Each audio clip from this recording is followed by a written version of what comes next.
మామూలుగా అందరూ పువ్వులతోని పూజ చేస్తారు కదా.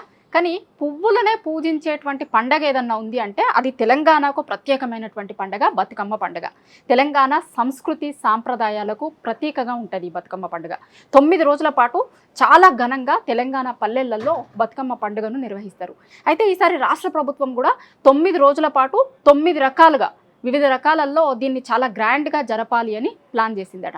ఇక్కడ ఉన్నటువంటి సెలబ్రిటీలతో పాటు అంతర్జాతీయంగా ఉన్నటువంటి ప్రముఖులను కూడా పిలిచి బతుకమ్మ వేడుకలని వాళ్ళకి చూపిస్తారట. ఎందుకంటే తెలంగాణకు ఉన్నటువంటి ఇట్లాంటి ప్రత్యేకమైనటువంటి సంస్కృతిని అంతర్జాతీయ స్థాయిలో మళ్ళొక్కసారి చూపించేందుకు మేము ప్రయత్నం చేస్తున్నాము అని ప్రభుత్వం వాళ్ళు చెప్తున్నారు. అట్లనే హుస్సేన్ సాగర్లో ఫ్లోటింగ్ బతుకమ్మ అనే ఒక కొత్త కాన్సెప్ట్ను కూడా తీసుకొస్తున్నాము అని అంటున్నారు. అయితే ఆ ఫ్లోటింగ్ బతుకమ్మ ఎట్లా ఉంటుంది అనేది అది స్టార్ట్ అయిన తర్వాత తెలుస్తుంది. కానీ బతుకమ్మ పండుగను చాలా ఘనంగా 9 రోజుల పాటు 9 రకాలుగా నిర్వహించేందుకు ప్రభుత్వం సిద్ధమవుతుంది.